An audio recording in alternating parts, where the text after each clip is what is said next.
Muy buenas tardes para todos y para todas. Saludamos a las personas que nos acompañan en este momento en la Biblioteca de Lucha Liga y a las personas que se conectan a través de las redes sociales del Conservatorio de Torino. Hoy, en nuestro tercer día del Congreso Internacional de Investigación, Enseñanza y Educación Musical. Hoy tendremos un invitado muy especial a quien tengo el honor y el gusto de presentarles hoy. Es el doctor Juan Pablo González de Chile, que nos acompaña en esta tarde. Vamos con él a trabajar estos 40 minutos en una charla muy interesante sobre los estudios intermedios. El maestro Juan Pablo González, doctor en musicología de la Universidad de California, director del Magíster en Musicología Latinoamericana del 2014 al 2024 y de la revista Contrapulso del 2019 a la fecha, de la Universidad Alberto Hurtado, profesor titular del Instituto de Música también de la Universidad Alberto Hurtado desde el 2012 al 2024. Es investigador visitante de la Universidad de Oviedo de 2022 a 2023, profesor visitante de la Universidad Complutense de Madrid de 2022 al 2024, coordinador de la Asociación Regional América Latina y del Caribe de la Sociedad Internacional de Musicología. Ha dirigido el proyecto musicoteatral del rescate y la proyección de música popular urbana del Salón del Cabaret 2002-2014, que ha realizado una decena de montajes en teatros en Chile y México. El maestro también ha contribuido a la formación de musicología en nuestra región, creando programas de pregrado y posgrado en distintas universidades chilenas e impartiendo seminarios de posgrado en Argentina, Perú, Colombia, Brasil, Uruguay, Venezuela, México y España. Agradecemos al Banco de la República y a la Biblioteca Darío Chandío por este espacio. Los dejo entonces con el maestro Juan Pablo González. Por favor, un aplauso para él.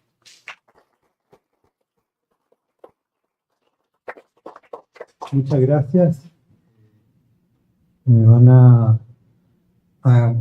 Se van a ir acostumbrando a la melodía chilena de hablar, que es distinta. Y ahora estoy trabajando en Medellín, en el Instituto Tecnológico Metropolitano de Medellín.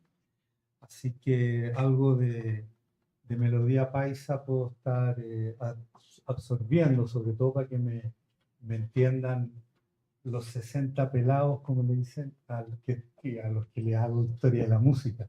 Yo asumo que esta es un auditorio fundamentalmente musical, tanto de estudiantes como de profesores, y parto de esa base. Carolina, tú me vas a ir ayudando con los tiempos. Con los tiempos. Son 10 para las 3 aproximadamente, o sea, como hasta las 3:30, y yo tengo que ir frenando. El tema que les quiero presentar es cómo abordar el estudio de una canción popular. Nosotros, sobre todo en tradición de conservatorio, tenemos mucha sofisticación en lo que se llama el análisis de partitura, para estudiar, digamos, formas musicales que son complejas, con texturas complejas, además de duración muy larga, con varios movimientos y con, no sé, 700 años de historia, ¿no? En cambio, la humilde canción popular que dura 3 minutos y medio, que muchas veces en el conservatorio, desde la mirada del conservatorio uno dice, bueno, tiene 2 acordes, tónica y dominante, ¿qué más va a analizar de esa canción? Entonces, sin embargo, hay otras complejidades que tienen estas canciones. Por supuesto, no todas son tónicas y dominantes. Y esas complejidades es la que yo quiero, de alguna manera, poner sobre la mesa, con la idea de contribuir al gran ámbito, digamos, del análisis musical o del estudio de la música. Entonces, esto tiene que ver con una perspectiva, digamos, analítica del objeto canción popular, pero no cualquier canción y no en cualquier momento, sino que más bien lo que yo llamo la canción de fines del siglo XX.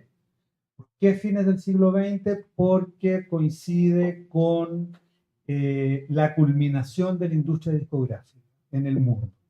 Toda la apuesta de la industria discográfica que realmente se empieza a construir a comienzos del siglo XX, culmina a fines del siglo XX, digamos, con el fin de la industria discográfica, o el fin tal como fue concebida, digamos. Y en ese momento están pasando varias cosas en el mundo porque la industria discográfica está vinculada con la industria del vivo, o sea, las grandes giras de las grandes bandas y de los cantantes latinos por América, Europa, Estados Unidos, tiene mucho que ver con el lanzamiento de un nuevo disco. Todo el desarrollo de los videoclips, si no la muevo, fíjate, yo ya sé cuál. El tema de los videoclips, como que se enoja porque no lo uso. Entonces aquí voy. Todo eso tiene que ver con esta industria a finales del siglo XX. Entonces, si bien yo esto lo estudio desde Chile, quiero de alguna manera proponer que estamos frente a un fenómeno que es global, ¿no? Porque se empieza a usar el concepto global más que universal. Podemos también hablar después cuál es la diferencia entre internacional, universal y global, cómo esos conceptos han ido apareciendo en distintos momentos de la historia y cómo nos afecta la música. Entonces, ¿qué es lo que pasa en la década del 90 finalmente? ¿No? Pasa que esta alta producción y circulación, digamos, en el caso de América del Sur, va a tener a personas colaborando entre sí. Siempre Argentina fue muy importante. Argentina fue muy importante para la grabación de músicos colombianos en la década del 30, en la década del 40. En los años 90 se produce un vínculo muy fuerte con Chile también, porque en Argentina se masterizaba antes, se empezaba a masterizar como a finales de los 80. En el caso de Chile se masterizaba en la segunda mitad de los 90. Entonces ahí hay ayudas también que se empiezan a producir. Eso produce redes, ¿no es cierto? Y después hay tres tendencias fuertes que son compartidas. Lo que en un momento se llamó la retromanía, sin duda que en los años 90 se empieza a mirar el pasado.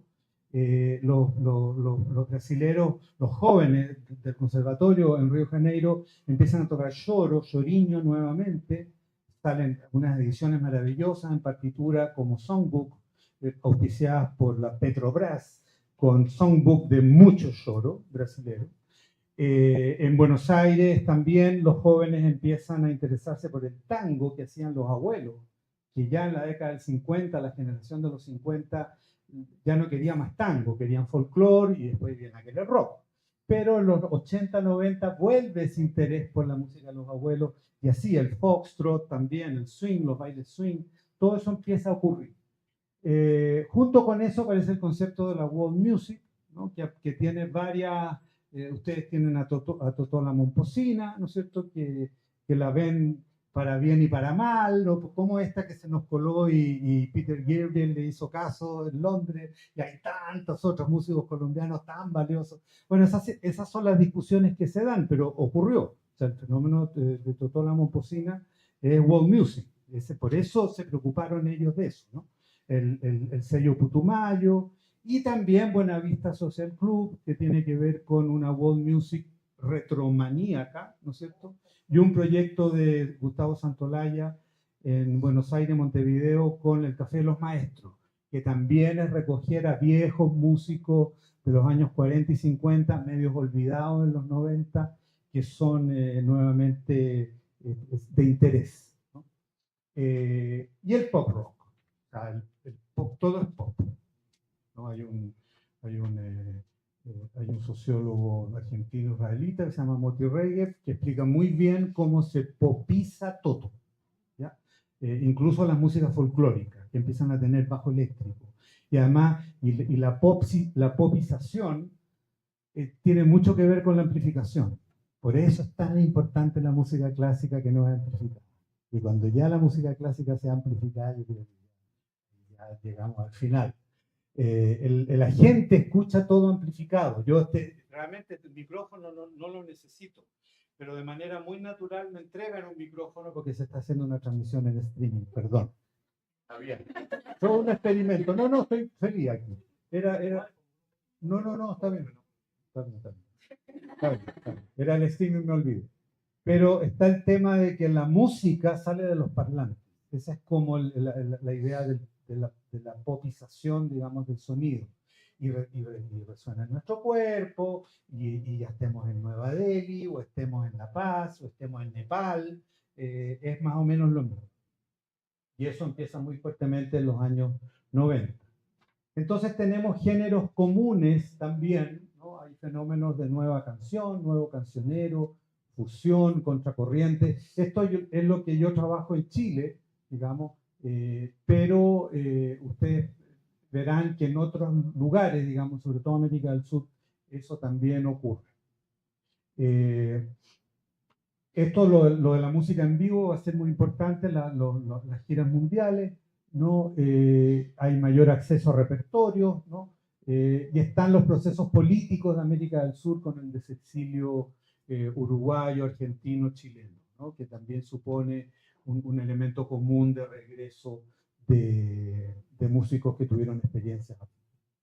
Bueno, esto es un poco una suerte de preámbulo para decir que las cosas que yo diga, que si bien pueden estar ejemplificadas con ejemplos chilenos, pero también hay ejemplos brasileños o ingleses, tienen cierta universalidad o globalidad en la década del 90.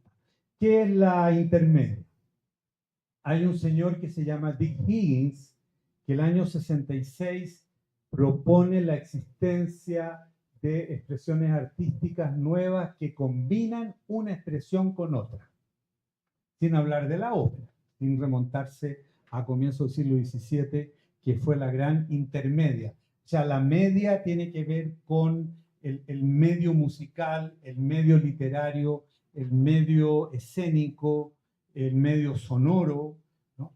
El medio visual, ¿no? Entonces, a mediados de los años 60 en Nueva York hay una área que es muy experimental, esto en el área artística, creación artística contemporánea de vanguardia, donde se suman medialidades artísticas. El ejemplo que más me gusta es este artista japonés Hu Wei, que eso es muy conocido en la pintura japonesa, donde hay pintura y poesía.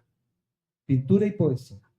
¿Ya? Si tú leyeras japonés, leeríamos una poesía y nos deleitamos con los bambú en tinta china. Eso es intermedio, pintura y poesía. Pero también tenemos collage, tenemos fotografía recortada, combinada, ¿no? Para producir un nuevo producto. Este es un collage más antiguo de los años 20. Y también tenemos la grafía musical con Busotti, donde tú tienes la partitura, pero también tienes una situación gráfica, digamos, que llama la atención. Anda a saber tú cómo lo tocaban, pero lo tocaban. En base a esa idea de superposición de medialidades, yo digo, bueno, la canción popular también superpone medialidades. ¿Ya? ¿Por qué no buscamos la complejidad? ¿Por qué no entramos a ver cómo la canción popular está superponiendo? Porque nosotros siempre hablamos de letra y música. Eso es como lo más normal. Y en letra y música también estudiamos el Lied. Podemos estudiar un Lied de Schumann o de Schubert, ¿no? Y podemos estudiar la poesía alemana sobre la que se inspiró Schubert y ver cómo expresaba después en el piano los saltos de la trucha, por ejemplo. Eso lo hacemos. Pero yo decía, pero en la canción popular hay más cosas todavía. Entonces, el concepto de música es un concepto que nosotros no lo discutimos, no conversamos sobre qué entendemos por música, porque estamos todos metidos dentro de la sopa musical. ¿Ya?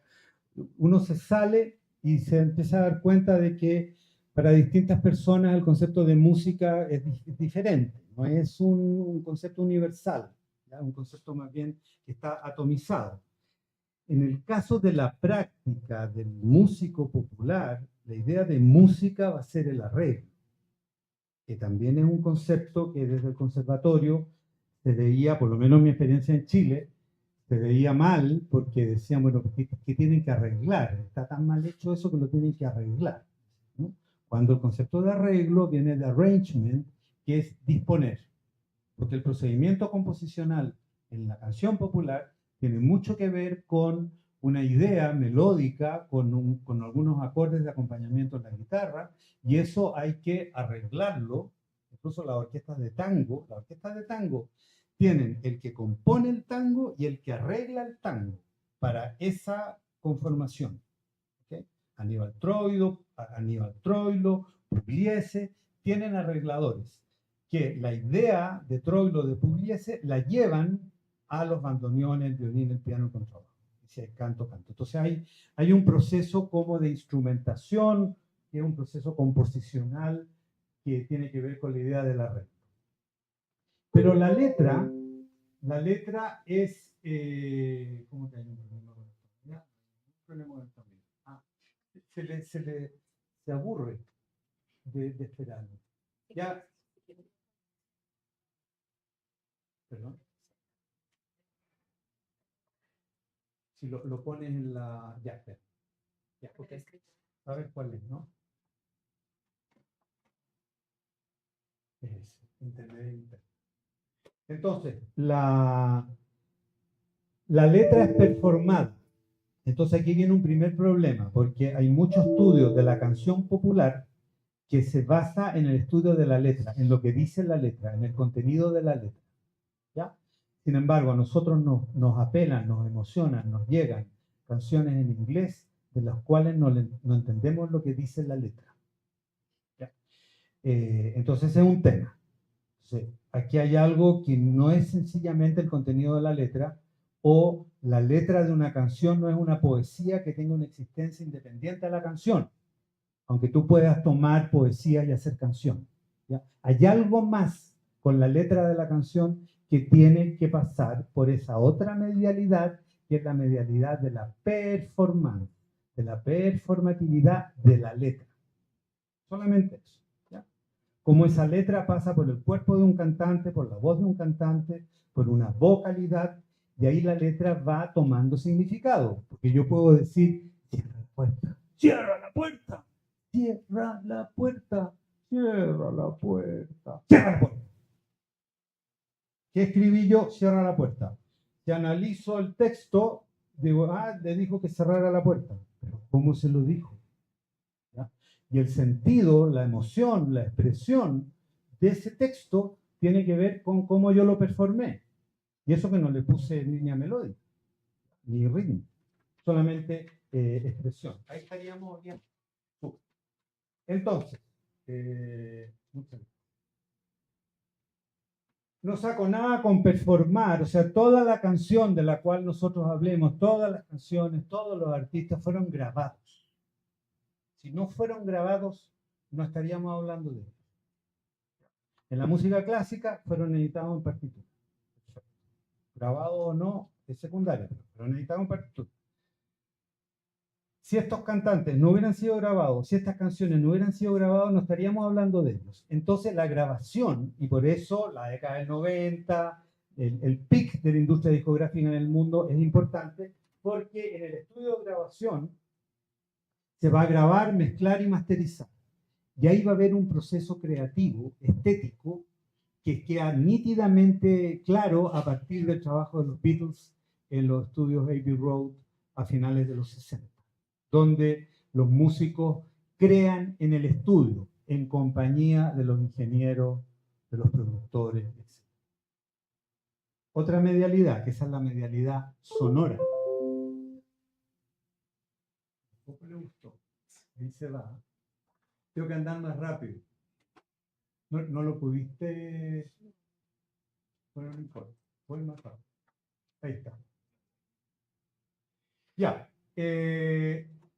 Estas canciones, también llamadas sencillos en los discos grandes o singles, pueden tener videoclip y entramos a un ámbito audiovisual de la canción, muy interesante, cómo dialoga la visualidad de la canción con la letra, la performance, el sonido, el arreglo. estos sencillos en los años 90 están empacados en discos compactos, antes en discos long play, que tienen diseños de carátula, que tienen fotografía de artistas, arte, se llama arte de carátula. Los Grammy premian el arte de carátula desde 1955. Y el primer premio se lo llevó Frank Sinatra, un LP de Frank Sinatra. El arte de carátula es importante y de alguna manera te dice algo del contenido del disco y no quieres que te cambien ese arte de carátula. El Sgt. Pepper's de los Beatles no es lo mismo con otro diseño de portada. Hay un diálogo ahí entre la medialidad visual con la medialidad musical. Y después están los discursos en torno a esto. Los comentarios, las presentaciones, lo que dijo el músico, lo que dijo el crítico, las peleas en YouTube, los fanáticos, todo eso también te va construyendo, te va dando una información de la canción, te va dando contenidos que circulan más externamente, pero que circulan en relación a la canción. Entonces son 7 medialidades que requieren especialistas, pero que desde esta musicología popular, que es la que yo practico, estamos de alguna manera encargados de hacerlas dialogar. Habría una intermedia interna, ¿cierto?, que es como el núcleo de la canción, y vuelvo a repetir que en el ámbito de la música clásica se estudia fundamentalmente lo musical, con algo de lo literario, ¿no es cierto?, y a veces hay algún tipo de estudio de la performatividad. Puedes hacer versiones comparadas de interpretaciones de una sonata en particular. Por supuesto que la performatividad está dada. Pero en el ámbito de la música popular, la performatividad termina de definir estéticamente la canción. Si a ti te gusta Pablo Milanés, te gustan las canciones de Pablo Milanés interpretadas por Pablo Milanés, no por Rubén Blades. Lo de Rubén Blades puede ser una anécdota. Si te gusta la sonata de Beethoven, puedes tener varios intérpretes, ¿no? Ninguno Beethoven, por supuesto, que sea de tu interés. Pero en la música popular, la interpretación con la que tú conociste la canción se te queda ligada estéticamente a tu gusto, a tu elección, ¿no? Después están los covers y las versiones. Eso es muy interesante también, ¿no? En la música clásica, la orden es no cambiar ni una nota de lo que hizo el compositor. No cambia ni una nota. Pero esa es una tendencia estética del siglo XX. Estamos en el siglo XXI. No puedes cambiar. Hay que respetar la voluntad del creador. No le vayas a cambiar absolutamente nada. En el siglo XIX hacían lo que querían con la voluntad del creador. Vino el siglo XX en que musealizó todo. Entonces tenemos como dice Karl Dalhaus, entramos a un templo como que fuera un museo y entramos a una sala de conciertos como que fuera un templo. Bueno, eso es la situación. Yo no lo estoy criticando ni diciendo que una cosa es mejor que otra.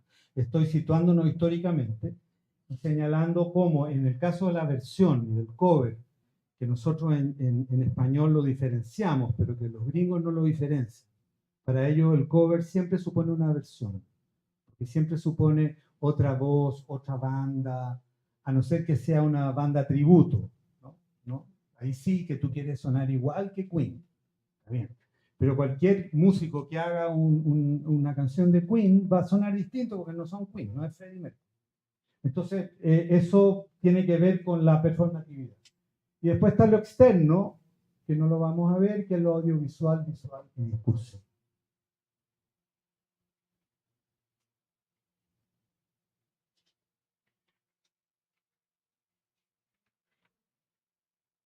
Letra y música.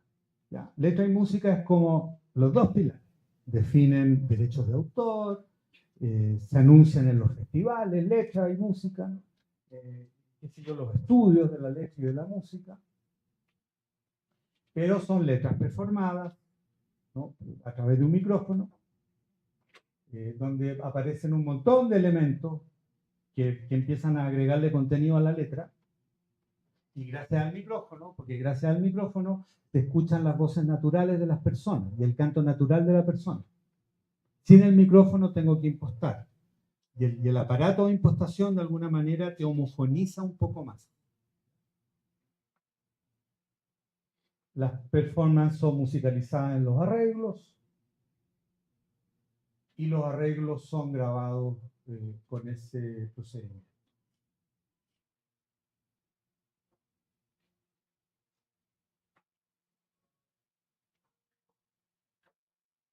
Y todo este asunto nos lleva a un nuevo concepto que no es habitual en la música clásica, que es la multiautoralidad. En la música clásica tenemos un autor, tenemos a los grandes maestros, todos hombres blancos centroeuropeos. De repente se cuela alguna mujer, o alguno que no es tan blanco, pero no, excepción. Tenemos a nuestros grandes maestros, son autores únicos. El grupo de los 5 por ahí en Francia trataron de hacer una obra colectiva, más o menos le resultó, pero siempre es un autor único. Pero acá no. Acá el intérprete es autor-autor. El intérprete de música clásica también es autor, también colabora con la... Pero acá fija estéticamente la obra, esa interpretación, que a ti te llegó. Porque una canción puede tener varias versiones grabadas. La que tú, te fijas que aparece otra dimensión que tampoco se ha trabajado tanto en la historia de la música clásica, porque en la historia de la música, el público está un poco ausente. La historia de la música clásica es la vida de estos hombres blancos centroeuropeos, su vida. Las instituciones están en un segundo plano, porque ni siquiera los conservatorios existían, digamos, antes del final del siglo XVIII. Entonces, el tema de la multiautoralidad tiene que ver con que en esta canción de 3 minutos y medio, y con muy pocos acordes, hay una cantidad enorme de personas que participan. Y en la actualidad, yo no soy partidario de hablar de la actualidad porque la musicología no es una disciplina desarrollada para hablar de la actualidad. Para eso existe el periodismo. Sin embargo, te llama la atención que alguna canción, como del pop actual o del pop con música urbana o qué sé yo, puede tener 5 autores y 6 productores. O sea, 11 personas son los que están recibiendo derechos por 3 minutos y medio. O sea, hay realmente una instancia colaborativa muy fuerte y por eso está esta idea de la multiautoralidad.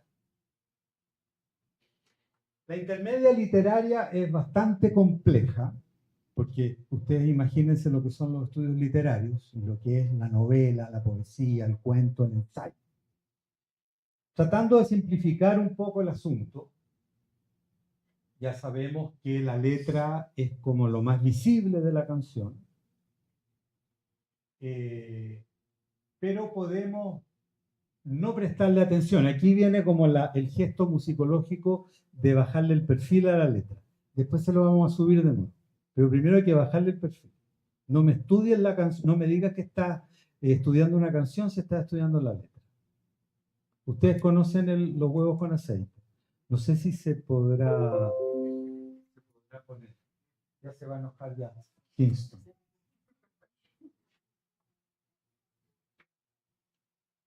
No, esa no, la otra, esa no. Twisted Sister tiene We Are Not Gonna Take It. Y si es que se puede.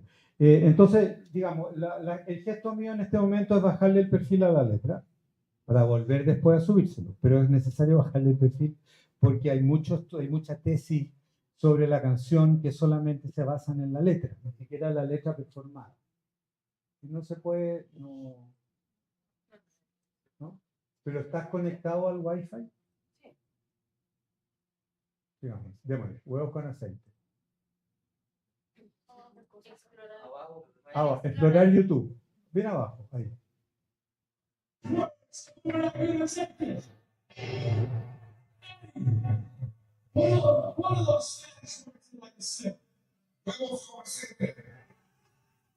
La letra original es We Are Gonna Take It.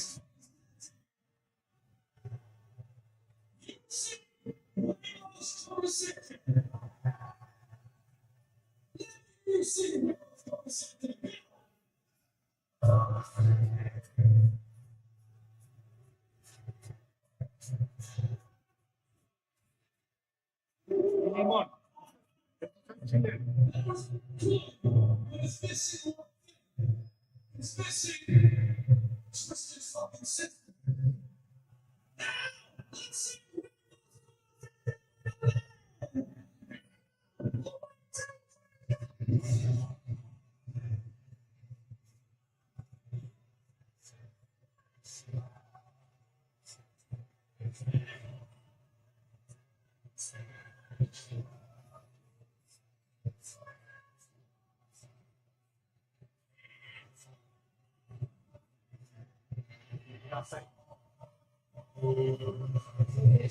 ¿Qué es lo que pasa? Pasan varias cosas. Primero, la necesidad de los fanáticos de apropiarse de la canción. Y la manera de apropiarse de la canción es cantándola. Pero no entienden inglés, no cantan en inglés, no hablan en inglés. Entonces le buscan un sonido parecido. O sea, hay muchos ejemplos, pero ese es como bien clásico, digamos, de cómo yo me puedo apropiar de la canción y cómo la letra es una intermedia que es como soporte del canto. La letra está para ser soporte del canto.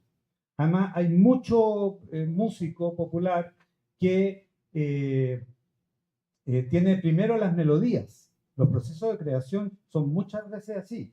Tiene la melodía con los acordes, tiene todo, pero no tiene letra. Y ahí le mete letra. Entonces, la letra es como más... Siempre en la historia de la música, desde el nacimiento de la ópera, había una discusión que si es más importante la letra o la música. Estamos exactamente lo mismo. ¿Ya? Aquí yo estoy diciendo que es más importante la música y que la letra está como soportando, es como el medio de la melodía, ¿no? De hecho, la música de salón que llegaba de Francia a toda América Latina, llegaba como música para piano.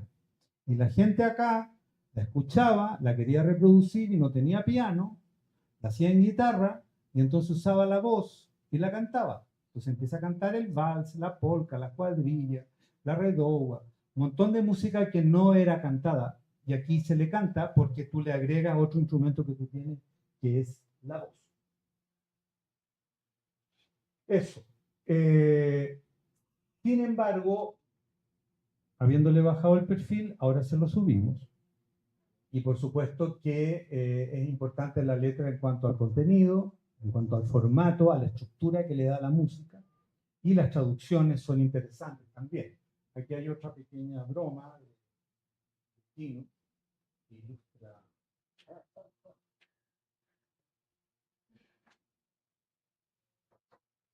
Hay una musicalidad que tiene la letra, una musicalidad independiente del contenido, pero sí tiene contenido. Okay. Hay varias maneras de abordar el problema de la letra cuando estamos a... ¿Pero a cuántos minutos del final? 20 minutos. Vale. Vamos a hablar de algunos solamente. Hay alguna que me parece especialmente interesante, que es la enunciación, y esa produce mucha confusión desde el punto de vista de quien escucha una canción. Yo creo que solamente voy a hablar de eso. ¿Qué es la enunciación? Cuando tú narras, cuando Gabriel García Márquez narra 100 años de soledad, él se pone en un lugar. Él narra desde lo que se llama un yo poético, que en el caso de 100 años de soledad es un yo poético omnisciente, que lo sabe todo, que sabe todo lo que pasa. Hay otro tipo de novela, ¿no? Tenemos como lo que llaman el émulo de García Márquez en Chile, que, con mucho respeto, Isabel Allende, que tiene otra obra que, por ejemplo, Paula o La Casa de los Espíritus, donde ella es un personaje. Tú puedes narrar también participando de la historia, no despegándote de la historia. ¿Okay? Entonces hay una diferencia entre la voz del autor y la voz del narrador. Y lo mismo pasa en la letra de las canciones. Por supuesto que ese yo poético emana de la ficción y puede ser persona gramatical. Yo me pasó tal cosa. Tú estás bajando del autobús y mira, él subió al departamento, 3 personas gramaticales con la cual yo estoy narrando. Grado de conocimiento, ¿no? Es decir, omnisciente, no sé todo, sé una parte, me dijeron, él me dijo, ¿no? Y participación en la historia. Soy protagonista, esto me pasó a mí, esto le pasó a mi antepasado. Tienes muchos lugares donde situarte en la narración, en la ficción, porque toda canción es una ficción. Entonces, las voces narrativas, por lo que vamos a llamar la persona musical, ligerito ahora, pueden tomar distancia emocional del relato. Los Beatles toman mucha distancia del relato. Help, por ejemplo, ellos están jugando y están diciendo socorro, necesito a alguien. Cuando Caetano hace la versión, Caetano está diciendo socorro, necesito a alguien. No hay tiempo de ponerlo aquí. Está desgarrado diciendo. Eso en la música clásica no va a pasar. En la música clásica tú siempre vas a tener como un cierto tipo de expresión que es la que quiso el autor. Suponemos que quiso el autor y que tú la vas a estar al servicio de. Aquí no. Aquí el intérprete lo hace a su manera y lo cambia todo. Y Caetano traiciona, tú podrías decir, Caetano Veloso traiciona lo que querían los Beatles. Los Beatles querían reírse. No lo traiciona. Él hace una versión y es tan válida como la que hizo Lennon y McCartney. Hay un autor inglés que es Stan Hawkins que reivindica mucho el pop británico de los 80 y 90 como un pop que por primera vez una música que pone en tela de juicio el género, el problema de género, lo masculino, lo femenino. ¿Ya? Hay mucha variedad. Cuando empieza como toda la apertura, digamos, toda la apertura de la diversidad de género, él dice eso está anunciado por las nuevas formas de masculinidad, los Pet Shop Boys, lo que hace Annie Lennox, lo que hace también Madonna, que juega a ser mujer pero no para seducir al hombre. O sea, una cantidad de complejidades que tienen mucho que ver con la cultura de finales del siglo XX que ya empiezan a aparecer en el pop. Los cambios de, por ejemplo, ya vamos a ver algunos ejemplos. Entonces, todo esto lo vamos a mezclar con la performatividad de la letra. ¿Okay? Entonces, autor y narrador, esto es solamente la letra escrita, la letra que estudian los que dicen que estudian la canción, estudiando solamente la letra. No vamos a hablar de la descripción ideológica, eso es Bakhtin. Aquí es lo que dice Hawkins, ¿no? Que la canción pop puede confirmar, resistir o subvertir los valores dominantes del género. El registro verbal tampoco, distintas formas de registros poéticos, muy metafóricos, poéticas del absurdo, lenguaje oscuro, lenguaje sonoro, ¿no? Registros coloquiales, sin mayor elaboración formal, pero a mí me interesa que vamos a la performativa. Vale. El yo poético, o el narrador, ¿no? El que escribió la letra, es moldeado por lo que un autor inglés que se llama Auslander llama la persona musical. La persona musical, que es como una identidad performada del cantante situado entre el individuo real y un personaje. ¿Ya? De alguna manera, todo intérprete, también en la música clásica, toma una cierta identidad performativa. ¿Ya? Hay una cierta, el saludo, ¿no? Están después estas pianistas orientales que llegan con unos escotes o unas cosas impresionantes o con unos pelos teñidos. Yo creo que es influencia de la música popular. Y tú también, tú ves la carátula de un disco de un cuarteto de cuerdas de 1970 y tú ves a 4 señores con corbata tocando violín, viola y cello. Tú ves la carátula de un disco actual un cuarteto de cuerda, y tú ves a la chelista que tiene el cello arriba, el violista que pasa corriendo por atrás. O sea, hay un juego, una liberación de la imagen, digamos, de la música clásica por influencia de la performatividad de la música popular, sin duda. Ya, esta persona musical, ¿no? Está construida, y vamos a ver ejemplos, con códigos escénicos y sociales también. Siempre hay negociación con la audiencia y con el público. Hay vestuarios, gestos, modos, ¿no? Determinados settings, como una cosa un escenario para un concierto de heavy metal, otra cosa un escenario para un concierto de pop o de un cantautor. Son distintas entornos, digamos, donde se ubica, ¿no?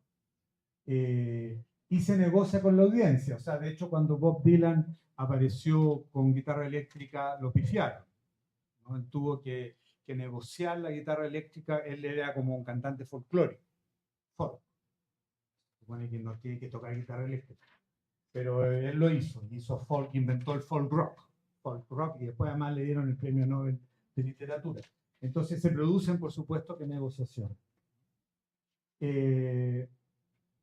Entonces tú puedes narrar desde la persona musical que construiste como artista. Desde Carlos Vives, él tiene una persona musical.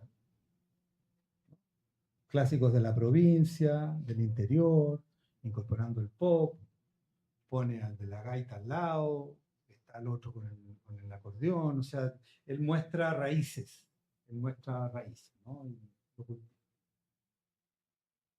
O puedes cantar, narrar desde un personaje, puedes construir un personaje, y ahí sin duda que la ópera de alguna manera está presente. El primero que empieza a construir personajes sonoros es John Lennon. Él empieza a enmascarar la voz. Incluso a los técnicos de Abbey Road los hace construir aparatos para que su voz suene diferente. Por supuesto que la pintura facial de Kiss o la indumentaria de Sabina.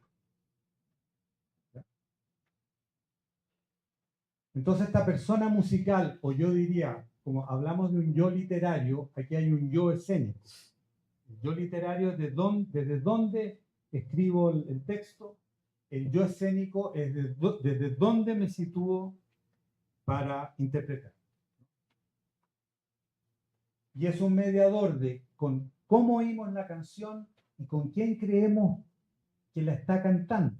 Entonces aquí tengo estos ejemplos de Sabina, de él que se eliminó el nombre. Prince en un momento no tenía nombre, se borró el nombre. Eso ya, además está todo el tema andrógeno, todo el tema de las nuevas masculinidades, y esto es pop. Bueno, la Chabela Vargas, que es como auténtica, pero una autenticidad construida. Ella no anda así por la vida, ella está así en el escenario. Y además están las historias de ella. Sabemos que ella no sé qué, que aquí, que allá. Y en el caso de David Bowie, es quizás el caso más interesante respecto a la construcción de personajes y hacer canciones desde personajes.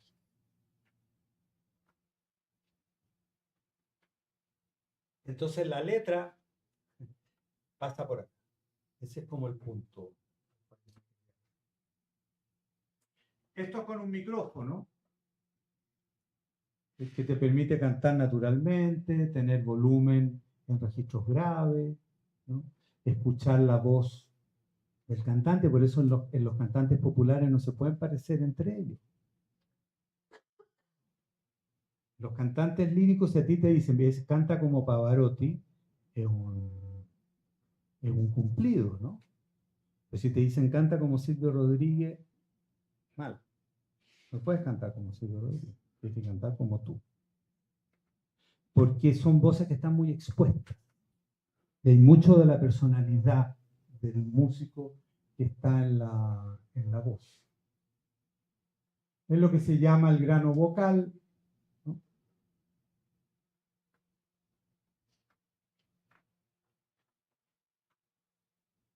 Y aquí aparece este concepto de vocalidad, que son características de la voz, que tienen que ver con la naturaleza, pero también tienen que ver con la cultura. Entonces, si nos centráramos solamente en la cualidad de la voz, que también es llamado vestuario, nosotros vamos a definir identidad de la persona por la voz, género musical, es distinto cantar heavy metal que cantar cumbia, modo de expresión, un índice, quién, desde dónde está cantando, ¿no? Después la resonancia, según la cultura, lo nasal suena como burlesco, estilizado, la voz de cabeza es como débil, se subestima, la voz de garganta es como normal, la voz de pecho significa poder, cuidado, ¿no? Pecho. Todas estas voces tienen connotaciones culturales y por ahí pasan las letras. Emisión más abierta, más cerrada. Fonación más clara, más claridad, menos clara. Limpieza de la voz, más pura. Los rangos, los registros, lo que más se da es barítono, tenor y alto, ¿no? Uso de ornamentación, en fin.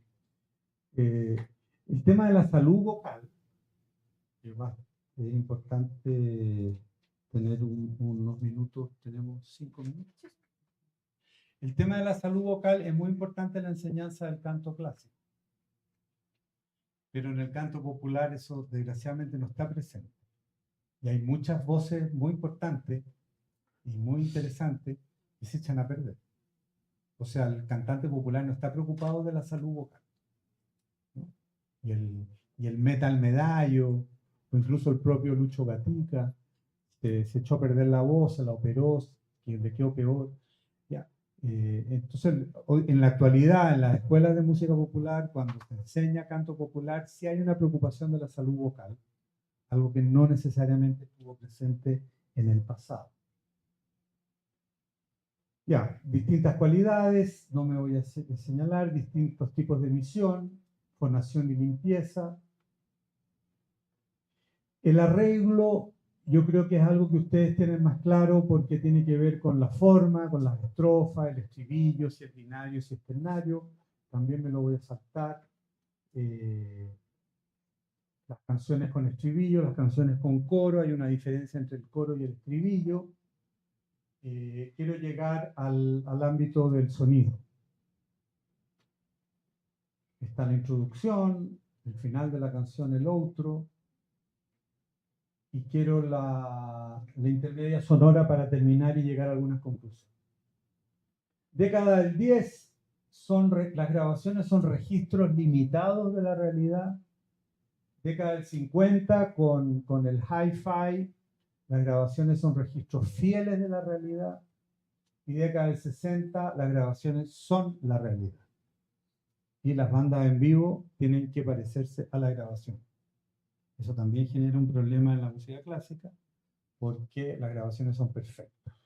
Y las interpretaciones en vivo son imperfectas, pero tienen la parte emotiva, digamos, ¿no? Tienen el corazón, que a veces se pierde. La canción es un producto estético que se termina de plasmar en el estudio de grabación. ¿Ya? Hay autoría compartida, por eso multiautoral. Y podemos hablar de preproducción, producción y postproducción. Y como herramienta analítica el concepto del loudness, que es muy interesante.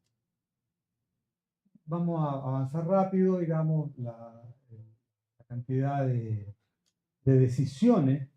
Y es muy interesante porque lo que está claro es que las decisiones son decisiones administrativas, técnicas y estéticas. Lo estético no está ausente.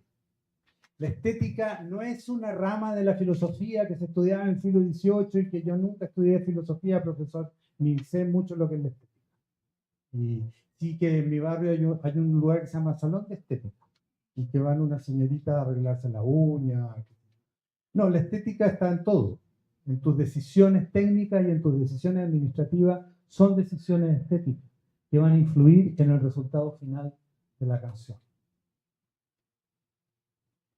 La producción es lo más interesante en cuanto a cómo tú puedes proceder. En los años 90 está esta idea de grabar la base primero, ¿no?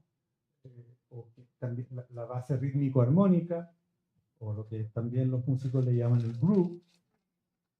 Después se sobregraban voces y solos. Después se edita y se mezcla, ¿no? A diferencia del audiovisual, eso es importante. En el audiovisual, en una película, por ejemplo, tú grabas y esa es la producción. Y en la postproducción está el proceso de edición y de mezcla. Pero en el audio, la edición y la mezcla la podemos considerar que está en el proceso de la producción. ¿Por qué? Porque muchas veces participan los músicos. ¿Ya? Entonces ya los músicos no solo se fotografían tocando sus instrumentos, sino que se fotografían con las consolas. Y ahí están los Pink Floyd grabando El lado oscuro de la luna, y esa fotografía con la consola, que ellos están en una actitud que es muy poco glamorosa, están en una actitud entre de descanso, de trabajo, de discusión, de taller. Tú nunca habías visto fotos de músicos en taller, ni siquiera están ensayando, ¿no? Están en el proceso de la mezcla. Están mezclando.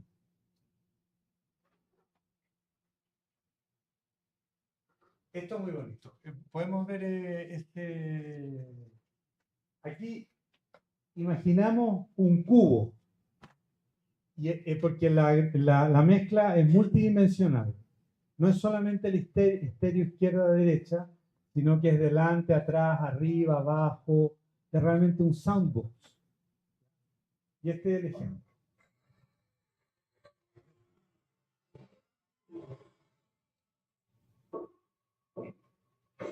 Súper.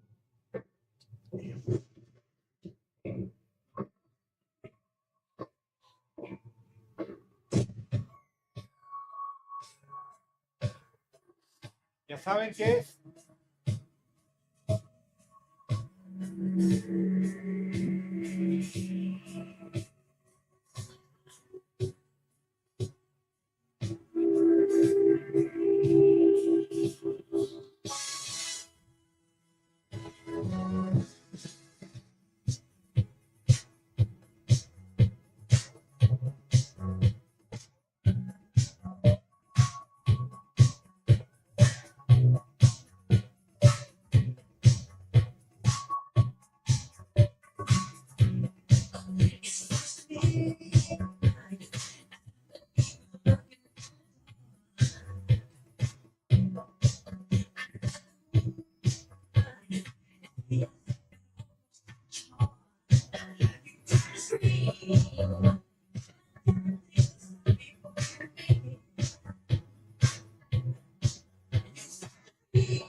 Bueno, elijo estos ejemplos primero porque los tengo y después porque son suficientemente universales, ¿no? Entonces, esta idea de la... Además, ¿quién hizo esta mezcla? ¿Quién hizo la orquestación y la mezcla? Que falleció hace poco. Y que siempre tienen como un rol secundario y son fundamentales. Sin Quincy Jones, Michael Jackson no existiría. Quincy Jones es el gran jazzista, arreglador, músico afrodescendiente norteamericano que surgió en Los Ángeles y que instaló a Michael Jackson en el mundo con todos los problemas que tuvo él después, pero eso ya es problema de Michael Jackson, Quincy Jones. Ya, Quincy Jones, homenaje a Quincy Jones, ¿no? Entonces, tenemos pistas, grupos, totalidades que pueden ser sometidos a 3 tipos de procesamiento, que es una manera de entender toda la jerga en inglés que empieza a aparecer. Procesamientos de frecuencia que tienen que ver con filtros y ecualizadores que afectan el color del sonido porque modifican selectivamente el componente armónico de cada sonido, ¿no es cierto? Las bandas de frecuencia tienen sonidos más metálicos, más dulces, una cantidad de adjetivos. La amplitud de la señal, que son los compresores o limitadores que aprietan, ¿ya? Que controlan las variaciones de volumen, de dinámica. Y finalmente, los procesamientos de tiempo, que tienen que ver con reverberación, delay, o modulación, chorus, flanger. Todo eso están haciendo en la mesa. Y el ingeniero que lo hace está participando de la autoría. La postproducción tiene que ver con la narrativa del disco. Eso es muy bonito, que eso se perdió. Las narrativas de los discos se perdieron desde que empezó a aparecer el random, la posibilidad de escuchar las pistas de un disco al azar. Y ahora cada uno se hace su playlist y Spotify te tira el orden que quiera, ¿ya? Y los discos tienen una narrativa. Pensado así, es como escuchar primero el minueto de la sinfonía y después escuchar el primer movimiento. ¿No? Lo puedes hacer a lo mejor, pero no es lo mismo. Por eso entre nosotros, digamos, uno siempre se termina como quejando, digamos, ¿no? pero son realidades, ya, es así. Hay algo que está pasando en que la narrativa del disco se nos está perdiendo. Además, el lado A y el lado B, el cual es el último en todo eso, ¿no? Tienes que seleccionar los sencillos para promocionar el disco, digamos, y tienes que masterizar. Y al masterizar, cosas como que son como muy básicas, o sea, todo el disco tiene que sonar al mismo volumen, no te puede sonar una canción más fuerte que la otra. Y eso hay que hacerlo, tienes que comprimir. La misma estereofonía para todas las pistas, o sea, tiene que ser, el sonido del disco tiene que ser parejo. Ahora, los compresores y limitadores afectan el rango dinámico, ¿no? O sea, y eso además, en Estados Unidos hay una ley que te define cuáles son los decibeles a los que puedes llegar. Después lo transgreden los que están con el equipo de música en la calle o que te van a dar serenata los domingos a las 8 de la mañana en Medellín, donde yo vivo. Ya. Y las señoras le dan dinero. Van el otro domingo van de nuevo. Ya, la grabación de música clásica, esto no ocurre, porque las diferencias de volumen, ¿no? Dependen del intérprete. Ahí no va a haber ninguna injerencia, ¿no? Desde el punto de vista en el ámbito de la masterización. Pero, si yo comparo la música andina grabada con el pop, voy a tener eso. En el pop voy a tener ese corte, arriba y abajo los dos canales del estéreo, y la música andina, que es mucho más acústica, va a darnos toda esa riqueza de picos, ¿ya? Que suben y que bajan. Sin embargo, este tema, y ya estamos llegando al final, se va a complejizar con el concepto de loudness o sonoridad. Que eso ya depende de nosotros, que es una medida subjetiva de cómo percibimos el volumen en un fonograma. No es sencillamente el concepto de amplitud. Yo he trabajado con 2 ingenieros de sonido que tampoco estaban de acuerdo entre ellos. Para mí fue muy complicado llegar a esta conclusión.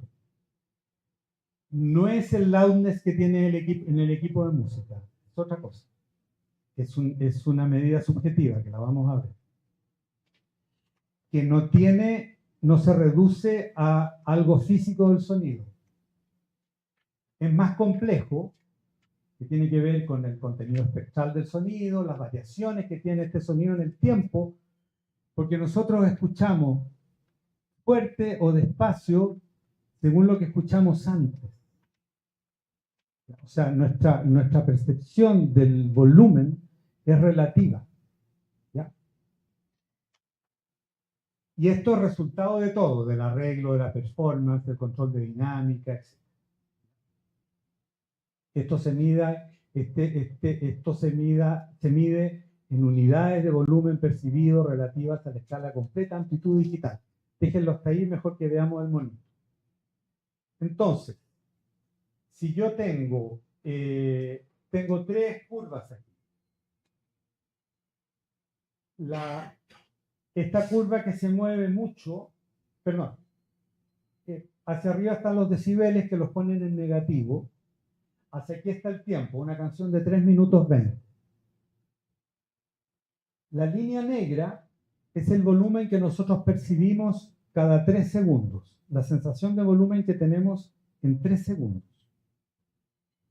La línea gris es la sensación de volumen que tenemos en 0.4 segundos, que es como lo instantáneo, la idea instantánea. Y la línea más grande negra es el resultado del término medio, ¿no? Entonces lo interesante de esta canción, bueno, ya lo vamos a ver.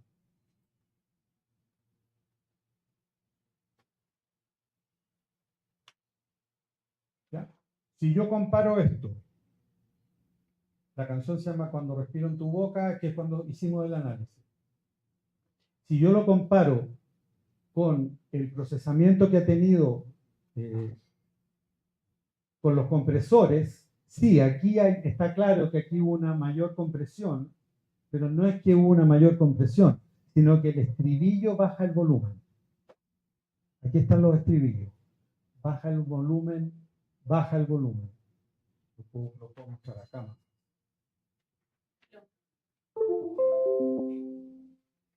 ¿No? Ahí baja el volumen. Ah, y ahí tiene un puntero. Pero se me enojó. Tú lo tenías más rápido, tú lo hacías más rápido. Ah, tiene que. Ya, entonces es un ejercicio que no vamos a hacer porque no hay tiempo, pero es muy interesante. También derribar otro mito que yo mismo lo tenía cuando estudiaba guitarra en el conservatorio, es que la música popular no tenía dinámica, era toda plana, era toda fuerte. ¿Ya? Y sí que tiene dinámica, tiene como una microdinámica. A lo mejor tú escuchas una cosa como a un volumen alto, ¿no? Pero como microscópicamente tiene una cantidad de cambios que tú puedes analizar esta cantidad de cambios en relación a la estructura de la canción, a su fluir armónico, y es bien interesante los resultados que pueden ser. Por eso el loudness es tan importante y este es un meme que circula entre los ingenieros de sonido. Conclusiones. ¿Quieren sacar una foto?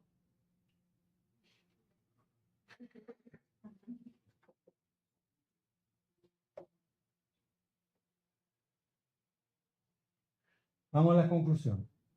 Y para tener un poco de diálogo.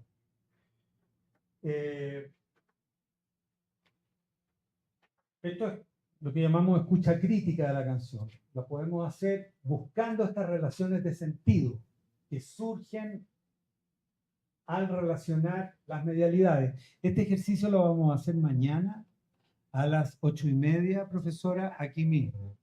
Tenemos que hacer el ejercicio. Tengo 3 canciones, a lo mejor alcanzamos a hacer 2. Revisar 2 canciones en detalle, viendo cómo interactúan las 7 medialidades en la canción, incluido el videoclip. Entonces son medialidades que adquieren sentido en forma conjunta, ¿no?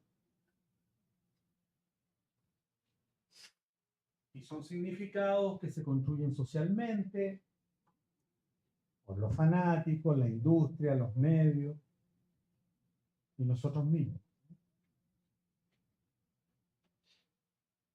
Tenemos integración regional, colaboración interprofesional, influencias comunes que permiten articular una plataforma común. Eso es muy importante porque toda la teoría de esto está en inglés. Porque como instalaron el pop rock en el mundo, entonces hacen teoría y todo el mundo la entiende. Pero en cambio nosotros no. Tenemos nuestras propias tradiciones y nuestras diferencias y nuestras historias. Entonces por eso yo trato de buscar los elementos que nos unen para construir teorías en español y portugués que sean relevantes para todos y salir de la tiranía de los manuales anglo para estudiar la canción popular. Como decía Tolstoy, describe tu aldea y ser universal. Y ahora no necesitamos describir la aldea porque ya no hay más aldea. Ese es como el final un poco triste, ¿no? Hay una bibliografía que la pueden fotografiar también, donde hay material como para estudiar. Muchas gracias por la espera y por la paciencia y por quedarse hasta el final.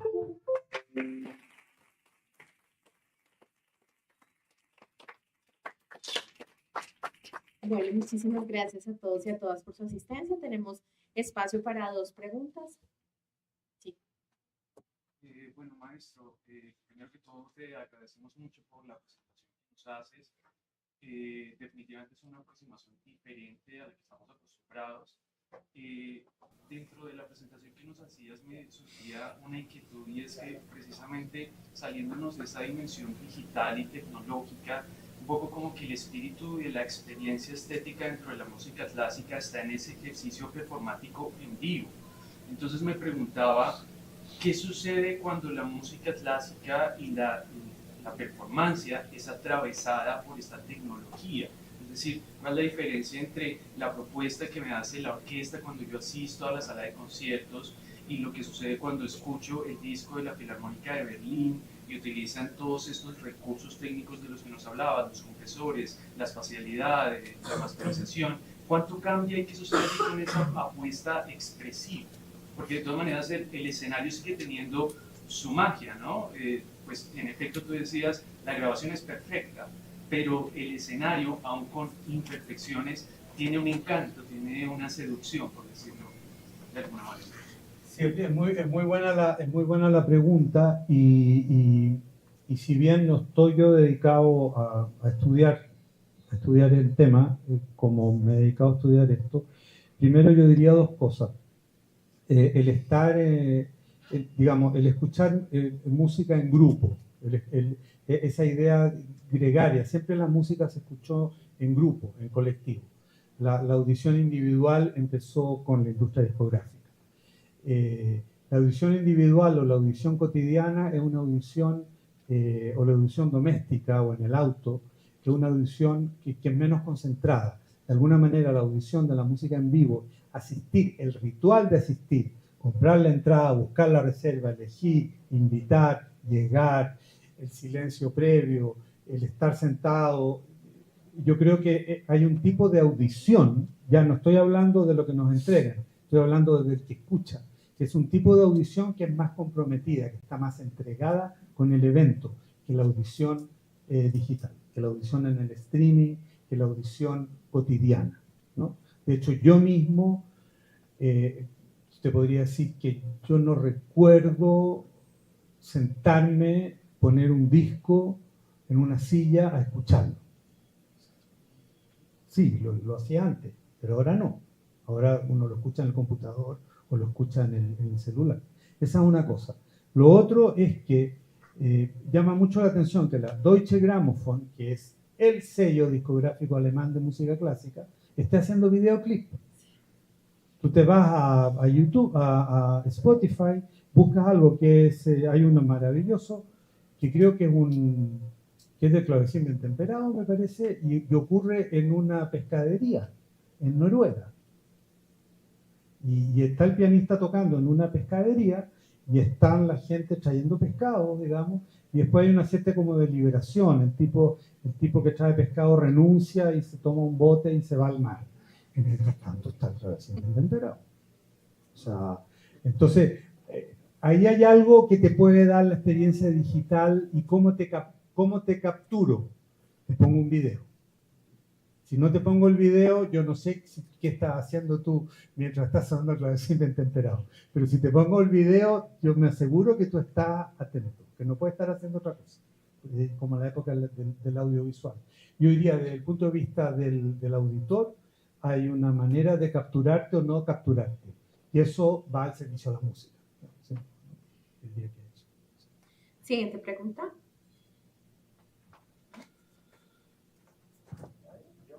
Sí, por favor. Listo.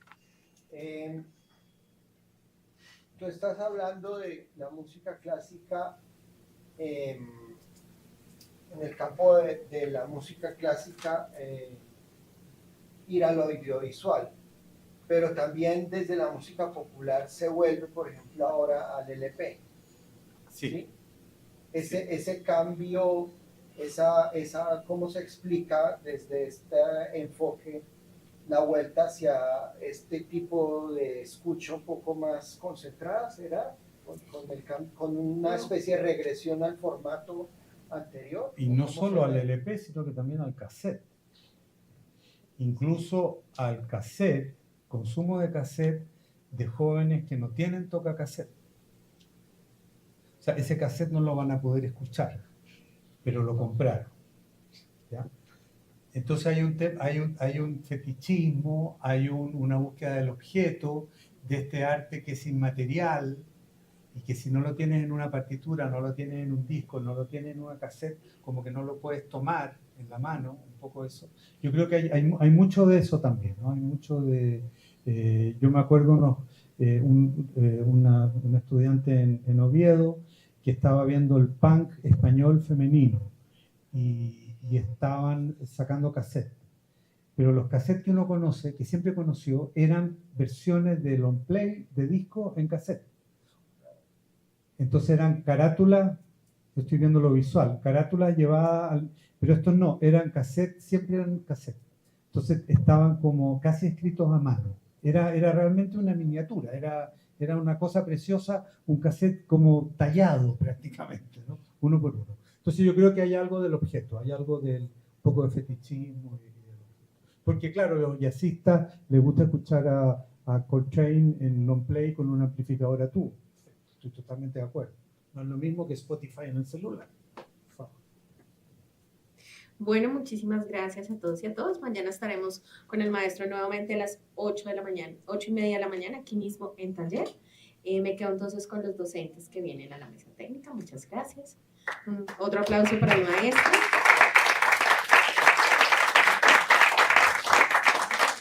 Nuevamente agradecer a la biblioteca por este espacio y al Banco de la República.